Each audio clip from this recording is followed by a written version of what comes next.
영상에서도 보셨듯이 정말 삶이 힘들고 버거워서 울분이 가득 차 있음에도 불구하고 해결되지 않는 그런 현실을 살아가는 사람들이 참 많이 있는 것 같습니다. 오늘 우리가 읽은 이 말씀은 이처럼 힘들고 어려운 삶을 살아가는 우리들에게 위로가 되고 은혜가 되는 말씀입니다.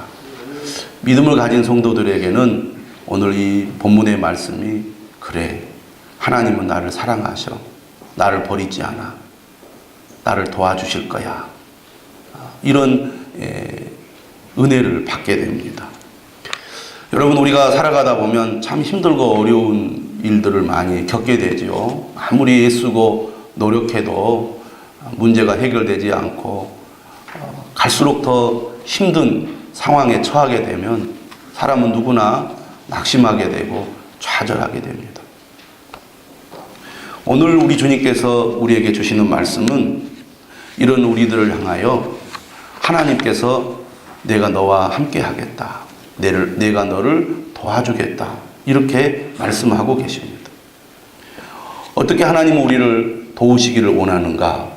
우리가 하나님께 기도함으로, 또 하나님께서는 우리의 기도를 응답하심으로 우리의 삶의 문제를 도와주시고 우리를 위로해 주시며 우리의 삶의 문제를 해결해 주시겠다고 말씀을 하고 있습니다. 구하라, 그리하면 너희에게 주실 것이요, 찾으라, 그리하면 찾아낼 것이요, 문을 두드리라, 그리하면 너희에게 열릴 것이니 구하는 이마다 받을 것이요, 찾는 이는 찾아낼 것이요, 두드리는 이에게는 열릴 것이니라. 우리가 지금 산상수훈 말씀을 함께 나누고 있는데, 산상수훈 이 길지 않는 이 본문 가운데 기도에 관한 말씀이 여러 차례 나옵니다.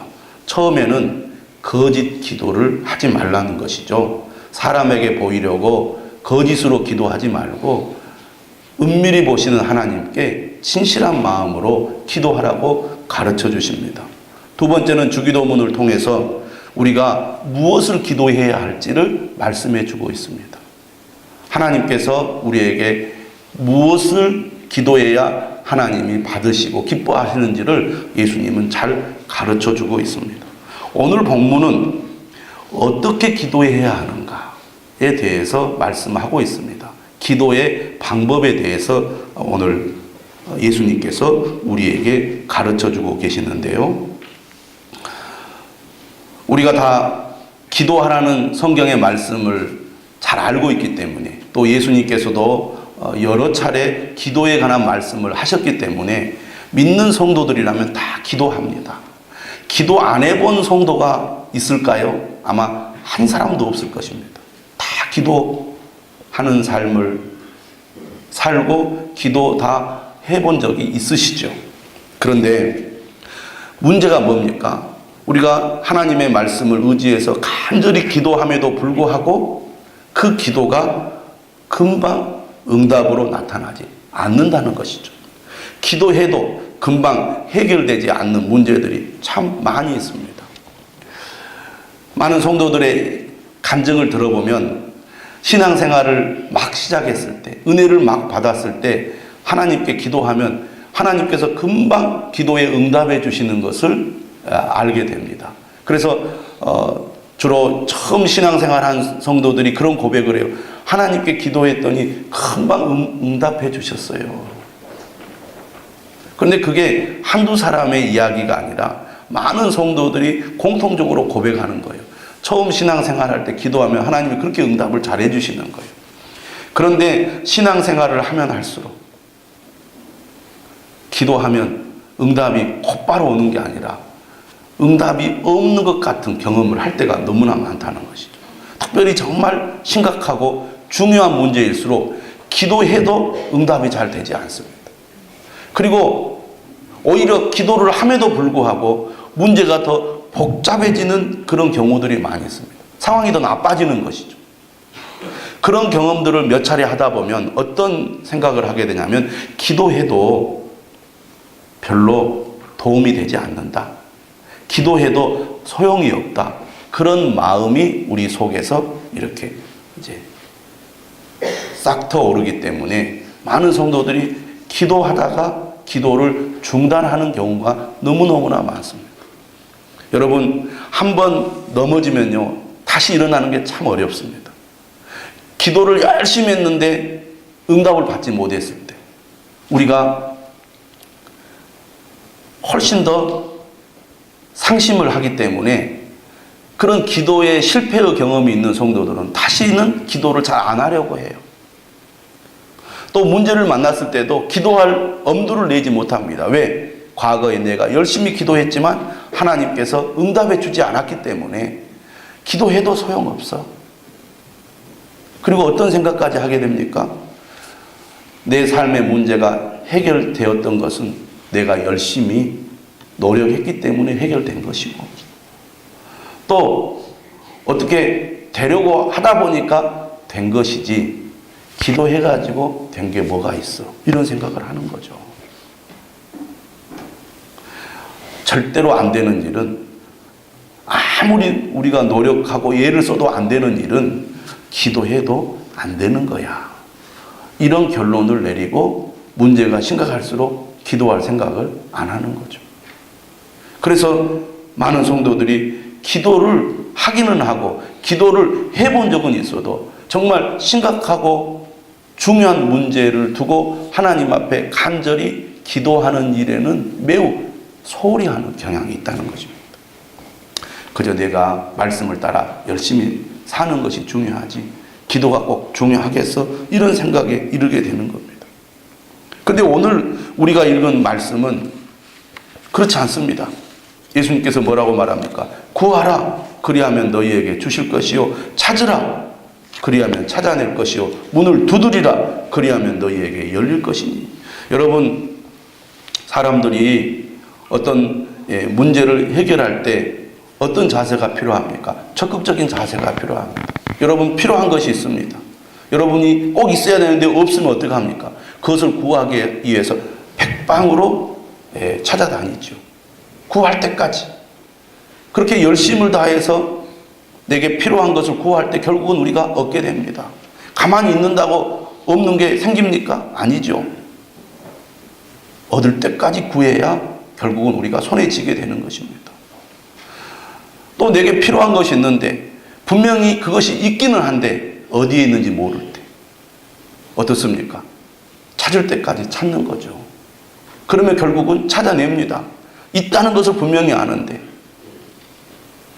가만히 있으면 찾아집니까? 찾을 때까지 찾아보는 거죠. 그러게 되면 결국 찾게 되는 겁니다. 여러분, 우리가 어떤 일을 지금 이루어내기 위해서는 시도를 해야 되는데 문이 닫혀가지고 아무리 문을 두드려도 잘 안 열리는 경우가 있습니다. 그러나 결국 문제를 해결하기 원하는 사람은 문이 열릴 때까지 두드리는 거예요. 우리가 세상을 살다 보면 이 행정적인 이 절차나 제도 때문에 어떤 일을 하려고 해도 잘 안 될 때가 많잖아요. 그런데 일을 성공시키는 사람은 어떻게 해서든지 길을 찾아냅니다. 문이 열릴 때까지 두드리는 거죠. 찾다 보면 방법이 있고 길이 다 있는 거죠. 그래서 결국 어떻게 합니까? 문을 열어서 필요한 것들을 얻어내는 거죠. 이런 열심과 적극적인 노력이 우리의 삶을 뭘로 이끌어요? 성공으로 이끄는 것이죠. 이런 집념이 있는 사람이 결국 성공하는 겁니다. 그런데 오늘 예수님은 무슨 얘기를 합니까? 우리가 기도하는데도 이러한 태도가 필요하다는 겁니다. 어떻게 기도하라고 말씀하십니까? 열정을 다해서 기도하라는 거예요. 끈기 있게 매달려서 기도하라는 것입니다. 집념을 가지고 기도하라는 거예요. 끝을 볼 때까지 기도하라는 것입니다. 기도란 한두 번 그냥 하나님께 도와달라고 요청하는 것이 아니라 절박한 문제를 가지고 응답할 때까지 하나님 앞에 씨름하는 것이라고 오늘 예수님은 우리에게 말씀하고 있습니다. 구하라, 찾으라, 문을 두드리라. 이것은 기도에 관한 반복적인 표현이죠.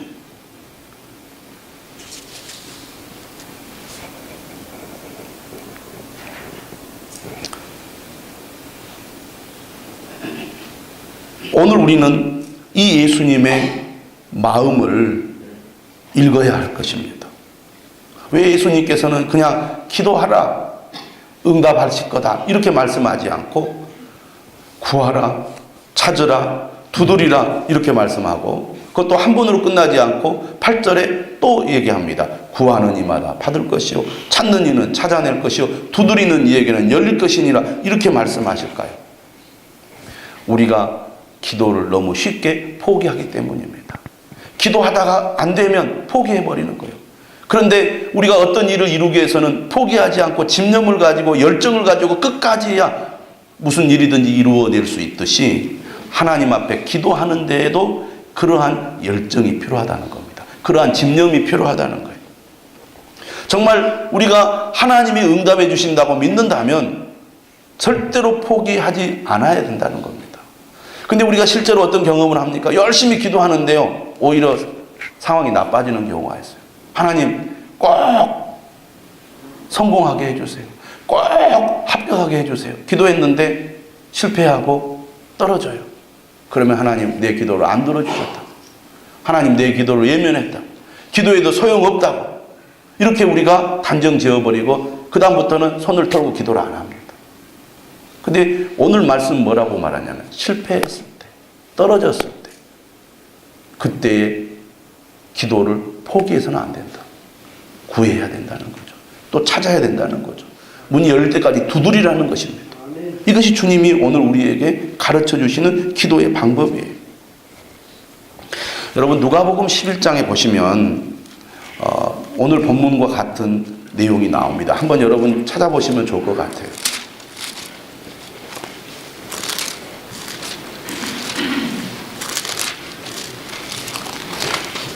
누가복음 11장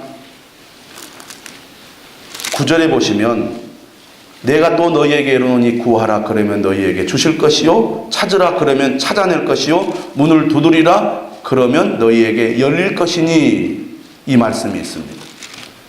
10절, 11절, 12절, 13절 말씀이 오늘 본문의 말씀과 같은 말씀이죠. 근데 바로 그 앞에 5절에서 8절의 말씀을 보면 이 9절 이하의 말씀을 잘 설명해 주는 예화가 나옵니다. 우리가 잘 아는 얘기죠. 이 유대인들은 밤에 손님이 오면 손님을 맞이해서 정성껏 음식을 대접합니다. 그런 대접 문화가 있어요. 그런데 어느 날 자기 집에 손님이 찾아왔는데 너무 늦게 온 거예요. 근데 우리처럼 금방 밥을 해서 먹일 수 있는 그런 환경이 아니에요. 그 사람들은 또 떡을 이렇게 빵을 먹는 거잖아요. 근데 마침 밤에 빵이 없어요. 근데 이 손님은 오랫동안 걸어서 몸은 지치고 배는 너무 고파서 집에 온 손님을 그냥 재울 수가 없었어요. 그 A가 아니니까. 내게 찾아온 손님을 내가 잘 대접해서 음식을 먹고 편하게 잠을 잘 수 있도록 해줘야 되겠다. 이렇게 생각을 하고 가까운 친구에게 찾아갑니다. 그래서 문을 두드리는 거죠. 친구여, 우리 집에 손님이 찾아왔는데 지치고 배는 고픈데 우리 집에 먹을 것이 없네. 떡 3덩이만 좀 구워주소. 이렇게 부탁을 한 겁니다. 근데 여러분 지금처럼 뭐 집이 넓고 거실도 있고 방이 따로따로 있어서 조용히 잠을 자는 그런 환경이면 좋겠지만 작은 집에 온 가족이 함께 잠을 자고 있는데 문을 두드리면 애들도 깨고 잠을 자다가 도중에 일어나가지고 얼마나 소란스럽고 문제가 많아요. 그러니까 이 친구가 말합니다. 주고는 싶지만 너무 늦어서 안 되네. 가족들이 다 깨니까 가소. 이렇게 거절을 한 겁니다. 그러니까 이 떡 3덩이를 빌리러 온 친구가 그렇지, 내가 염치 없이 너무 신뢰를 한 것 같아 하고 돌아서려다가 아무리 생각해도 그냥 집에 돌아가면 우리 집에 찾아온 손님이 배가 고픈 상태에서 지쳐가지고 잠을 자게 될 것 같으니까 도저히 안 되겠는 거예요. 어떻게 해서든지 떡 3덩이를 빌려가지고 음식을 대접해야 될 것 같아요. 그래서 다시 돌아서서 문을 두드립니다. 제발 내 사정 좀 봐달라. 그래서 조용 좀 해. 시끄러워. 그렇게 염치가 없어. 얼른 가. 이렇게 친구가 이제 거절하는 겁니다. 그런데 계속 나 좀 도와주시게. 제발 좀 빌려달라니까. 안 된다니까. 좀 제발 가라고. 완전히 염치가 없어도 이만저만이지. 해도 너무하네. 안 돼! 하고 거절을 해요. 그런데 그 친구가 계속 문을 두드립니다. 미안하지만 그래도 안 되겠네. 제발 좀 떡 3덩이 좀 빌려달라. 그러자 성경이 뭐라고 되어 있습니까? 11장 8절에 그렇게 되어 있습니다. 내가 너희에게 말하노니 비록 벗됨으로 인하여서는 일어나서 주지 아니할지라도 그 간청함을 인하여 일어나 그 요구대로 주리라. 무슨 얘기입니까? 내가 친구이기 때문에 떡 3덩이를 주는 게 아니라 저 친구에게 떡을 안 주다가는 밤새겠다고. 우리 온 가족이 잠을 못 잘 것 같으니까 줘야 되겠다 해서 일어나 준다는 얘기입니다. 기도는 바로 그런 거라는 거죠. 하나님이 응답하실 때까지 매달리는 것입니다. 끈기 있게 구하는 것입니다. 많은 성도들이 하나님의 응답이 거의 이르기까지 기도하다가 기도를 포기하고 기도를 중단하는 경우가 얼마나 많은지 모릅니다. 오늘 예수님께서 왜 우리에게 이렇게 기도하라고 말씀하실까요? 다시 마태복음으로 여러분 돌아가십시오. 왜 이렇게 기도하라고 말씀하실까요? 여러분, 마태복음 6장 32절에서는요,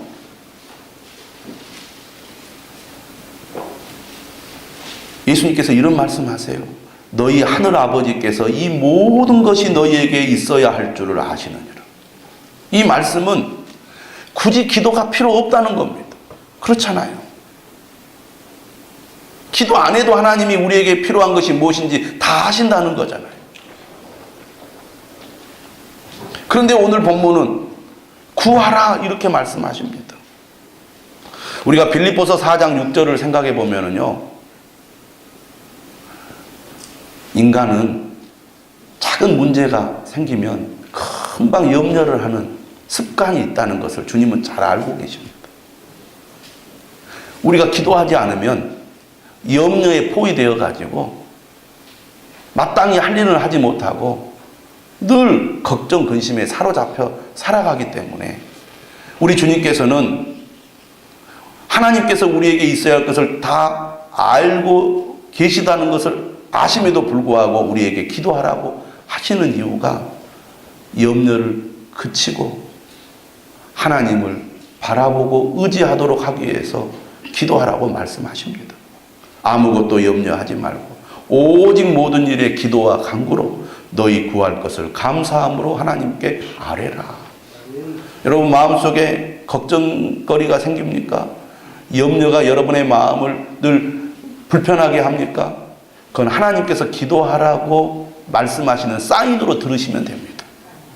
근데 오늘 말씀은 더더욱 주님께서 왜 이렇게 말씀하시느냐? 그냥 기도하라고 말하지 않고 구하라, 찾으라, 문을 두드리라고 말씀하시느냐? 인간 편에서 볼 때 시간이 지나도 변화가 없고 응답이 없을 때가 많기 때문입니다. 의외로 하나님이 꼼짝하지 않고 계신 것 같은 경험을 할 때가 우리가 신앙생활 할 때 너무 많은 거예요. 그러니까 우리가 믿으면서도 그런 울분을 토하죠. 하나님 왜 이러시냐고. 왜 나에게만 이렇게 힘든 일을 주시느냐고. 왜 내가 기도해도 응답해 주시지 않느냐고. 하나님 앞에 한탄할 때가 얼마나 많습니까? 정말 나는 하나님 잘 믿고 싶습니다. 하나님만 의지하고 싶습니다. 그런데 계속 어려운 일들이 겹치고 겹쳐서 나를 완전히 그냥 바닥에 떨어지게 할 때 힘이 빠지죠. 심지어는 하나님을 원망하고 잘못하면 하나님을 떠나는 일까지 생기게 됩니다. 우리 인간이 그럴 줄 예수님은 너무나 잘 알고 계신다는 거예요. 하나님 편에서 볼 때는 하나님의 분명한 뜻이 있습니다. 우리가 성경을 읽어보면. 그런데 실제로 우리가 어떤 어려움에 처하거나 그 문제가 잘 해결되지 않을 때는 하나님께서 왜 나에게 이런 고난을 허락하시는지 이해가 잘 안 돼요. 잘 몰라요. 하나님 왜 그러시는지 잘 모르겠어요. 그래서 하나님 앞에 기도해도 잘 해결이 안 되는 거예요. 그래서 기도하다가 중단하고 기도하다가 중단하고 아예 기도를 안 해버리는 거죠. 그런데 우리 주님 말합니다. 그래도 기도해야 된다는 거죠. 더 기도해야 된다는 거죠. 응답이 없을 때, 오히려 상황이 나빠질 때 기도를 포기해서는 안 된다는 거예요. 그것이 오늘 주님께서 우리에게 가르쳐 주시는 말씀입니다. 우리가 큰 어려움을 겪어보지 않으면 정말 이 말씀의 의미를 잘 모를 수가 있어요. 어떤 분들은 정말 하나님 앞에 간절히 기도해야 할 필요성을 느끼지 못하고 사는 분들도 있습니다. 그러나 어떤 분들은 정말 숨이 콱 막혀서 아무리 내가 발버둥치고 애를 써도 이 문제에서 벗어나지 못하여 죽을 것 같은 고통 가운데 있는 성도들이 많이 있습니다. 또 우리가 살다 보면 그런 경험을 할 때가 있어요. 그럴 때 우리가 할 수 있는 것은 기도밖에 없는데 그런 문제 속에서 기도해도 전혀 앞이 보이지 않고 전혀 문제가 해결될 것 같지 않는 그런 상황에 처할 때 우리는 어떻게 합니까? 기도를 포기하게 된다는 것입니다. 그런데 예수님은 오늘 뭐라고 말하느냐? 절대로 포기해서는 안 된다는 거예요. 절대로 중단해서는 안 된다는 거예요. 끝까지 기도해야 된다는 거예요. 어떤 일을 하는 사람이 그 문제를 해결하기 위해서 구하고 찾고 문을 두드리듯이 하나님 앞에 기도하는 사람도 그런 열정을 가져야 된다는 겁니다. 그런 끈기를 가져야 된다는 거죠. 그런 집념이 있어야 된다는 것입니다. 근데 우리는 내가 원하는 때, 내가 원하는 방법으로 응답이 안 된다고, 기도해도 소용없다고 기도를 중단해 버릴 때가 얼마나 많습니까? 오늘 말씀은 말합니다. 우리가 생각하는 대로 응답이 되지 않고 우리가 생각하는 때 응답이 안 되는 것 같아도 우리 주님 뭐라고 말합니까? 반드시 하나님은 응답하신다는 거예요. 그래서 구하라 그리하면 너희에게 주실 것이요 찾으라 그리하면 찾아낼 것이요 문을 두드리라 그리하면 너희에게 열릴 것이니 구하는 이마다 받을 것이요 찾는 이는 찾아낼 것이요 두드리는 이에게는 열릴 것이니라. 반드시 응답한다고 주님께서 강조해서 약속하고 있습니다. 그러면 우리가 이렇게 응답을 확신할 수 있는 이유가 어디에 있습니까? 하나님 때문입니다. 오늘 예수님 말씀하시죠. 너희 중에 누가 아들이 떡을 달라 하는데 돌을 주며 생선을 달라 하는데 뱀을 줄 사람이 있겠느냐? 그렇잖아요. 너희가 악한 자라도 좋은 것으로 자식에게 줄 줄 알거든. 악한 부모도 자식에게 좋은 것을 줄 줄 아는데 하물며 하늘에 계신 너희 아버지께서 구하는 자에게 좋은 것으로 주시지 않겠느냐. 우리가 응답을 확신할 수 있는 이유는 하나님이 좋으신 아버지이시기 때문입니다. 좋으신 우리 아버지. 좋으시다는 것은 뭘 말합니까? 하나님 아버지는 신실하시다는 거예요. 신실하시다는 것은 무엇을 말합니까? 하나님은 반드시 약속을 지키신다는 것입니다. 약속을 지키시는 하나님. 우리가 하나님을 의지하고 믿는 이유는 하나님은 반드시 약속을 지키시기 때문입니다. 또한 아버지는 어떤 아버지입니까? 긍휼이 많으신 아버지, 자비가 많으신 하나님이에요.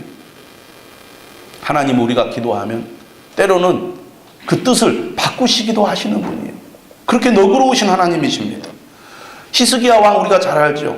하나님께서 선지자를 통하여 말씀하십니다. 네 인생, 네 삶 정리하라고. 그때 히스기야가 어떻게 합니까? 벽을 보고 하나님 앞에 기도합니다. 그러자 하나님께서 뭐라고 응답하십니까? 내가 뜻을 바꿨다는 거예요. 뭐라고? 15년을 너의 생명을 연장시켜 주겠다. 하나님 그런 아버지십니다. 좋으신 아버지시라는 거예요. 여러분 우리가 기도하면 우리에게 어떤 유익이 있습니까? 금방 응답이 되지 않아도 기도하다 보면 무엇을 알게 돼요? 하나님 아버지가 좋으신 아버지구나 라는 것을 깨닫게 된다는 거예요. 그래서 여러분 기도는 우리가 응답을 받기 위해서 하지만 그보다 더 중요한 것은 뭡니까? 기도할수록 하나님 아버지를 더 생각하고 더 아버지를 느끼게 되고 더 아버지를 알게 되어서 그래요. 난 아버지를 믿어요. 아버지가 좋은 분이라는 것을 알겠어요 라고 하나님은 우리로 하여금 깨닫게 해주신다는 것입니다. 여러분 신앙생활이란 게 뭡니까? 하나님이 나와 함께 하신다. 하나님이 내 곁에 계신다. 하나님이 나를 사랑하신다. 하나님이 반드시 나를 지켜주실 것이다. 이게 신앙생활의 기쁨 아닙니까? 그런 은혜를 누가 체험합니까? 어려움 속에서 기도를 중단하지 않는 사람들이 체험하는 거예요. 할렐루야. 하나님은 어떤 분이십니까? 오늘 본문에 보니까 하늘에 계신 우리 아버지라는 거예요. 여러분 마태복음 산상수훈에는요, 하나님을 하늘에 계신 우리 아버지라고 계속 예수님께서 표현을 하십니다. 여러분 아무리 좋은 아버지라고 해도 자식에게 줄 수 있는 능력이 없으면 아무리 주고 싶어도 못 주는 거예요. 그게 세상의 아버지죠. 그런데 하나님 아버지는 어떤 아버지입니까? 하늘에 계신 아버지라는 거예요. 하늘에 계신 아버지라는 것은요, 하나님은 전능하시다는 겁니다. 하나님은 못하실 것이 없는 분이라는 것입니다. 하나님은 영원하신 분이라는 거예요. 그 능력의 하나님이 우리 아버지라는 겁니다. 우리에게 필요한 것을 다 하시고 우리에게 필요한 것을 공급해 주시는 아버지. 왜 하나님께서는 우리에게 곧바로 응답해 주지 않고 우리가 기도해도 계속 하나님은 꼼짝도 안 하시는가 이해가 되지 않을 때가 많이 있지만, 그럼에도 불구하고 하나님은 좋으신 아버지요, 하늘에 계신 아버지로서 반드시 우리에게 좋은 것을 주실 것을 믿습니다. 이 은혜를 우리가 경험해야 되는 것입니다. 오늘 결론적으로 말합니다. 11절에 하물며 하늘에 계신 너희 아버지께서 구하는 자에게 좋은 것으로 주시지 않겠느냐. 여러분 하나님께서 반드시 구하는 자에게 좋은 것을 주신다는 것을 믿으시기를 바랍니다. 물론 그 좋은 것이 우리가 생각하기에 좋은 것일 수도 있지만 하나님 아버지께서 보시기에 좋은 것을 주신다는 것을 우리는 믿어야 합니다. 내가 생각하는 것보다, 내가 구하는 것보다 더 좋은 것으로 하나님은 주신다는 것을 믿을 때 여러분 우리가 정말 하나님을 신뢰하고 끝까지 기도할 수가 있습니다. 매일 성경을 통해서 우리가 느헤미야 말씀을 묵상하고 있습니다. 느헤미야는 페르시아 왕의 술관원이었습니다. 고위직을 가지고 있는 사람이죠. 그러나 그는 고국 예루살렘이 큰 환난을 당하고 능욕을 받으며 성이 허물어지고 성문들이 불탔다는 소식을 듣고 앉아서 울고 수일 동안 슬퍼하면서 하늘의 하나님 앞에 금식하면서 기도합니다. 주여 구하오니 귀를 기울이사 종의 기도와 주의 이름을 경외하기를 기뻐하는 종들의 기도를 들으시고 오늘 종이 형통하여 이 사람들 앞에서 은혜를 입게 하옵소서. 그는 편안하게 페르시아 수산성에서 자신의 삶을 안정되게 살 수 있었지만 고국으로 돌아가서 성벽을 재건하기를 원했습니다. 기도하니까 하나님이 응답해 주셔서 왕을 통해서 예루살렘으로 돌아가게 됩니다. 총독이 되어가지고. 그래서 성벽을 재건하는 공사를 시작하려고 하는데 산발락과 도비아가 업신여기고 비웃어요. 그러나 하나님의 약속을 믿고 백성들을 동원하여 성벽 공사를 시작합니다. 성벽 건축이 시작되자 이 산발락과 도비아가 크게 분노하면서 계속 방해 공작을 펴니다. 집요하게 방해해요. 이때 느헤미야가 어떻게 합니까? 하나님 앞에 기도해요. 하나님의 응답을 받아서 편안한 삶을 버리고 오히려 고생길로 그가 예루살렘까지 왔는데 하나님께서 모든 일을 쉽게 형통하게 해준 것이 아니고 오히려 가보니까 더 힘들고 복잡한 일이 생기더라고 말이에요. 그런데 느헤미야는요 거기에서 포기하지 않았습니다. 하나님 기도했어요. 이렇게 기도했어요. 우리 하나님이여 들으시옵소서. 우리가 업신여김을 당하나이다. 집요한 방해 속에서 느헤미야는 기도를 중단하지 않습니다. 결국 온갖 방해도 불구하고 성벽 재건이 완공됩니다. 예루살렘 성이 파괴된 지 140년 만에 성벽 재건이 성공하게 된 것이죠. 느헤미야의 기도와 믿음으로 성벽이 완공되고 성벽 봉헌식을 합니다. 이 느헤미야 성경을 보면요, 제일 마지막 구절이 기도로 끝나요. 느헤미야는 기도로 시작해서 기도로 끝이 나는 책입니다. 어려운 문제가 있고 온갖 방해와 온갖 이 비웃음이 있었어도 끝까지 그가 그의 그 사명을 감당할 수 있었던 비결은 바로 기도에 있었던 것입니다. 사랑하는 여러분, 기도하다가 중단했다면, 기도하는데 힘을 잃어버렸다면 오늘 말씀을 다시 깊이 묵상하셔서 일어나 기도하시기를 바랍니다. 사순절 기도는 우리에게 열정과 끈기와 집념을 갖게 해주는 기도 훈련 시간입니다. 여러분, 기도하는 것이야말로 우리가 하나님의 은혜와 복을 누리는 가장 첩경임을 믿으시기를 주님의 이름으로 축원합니다. 우리 다 같이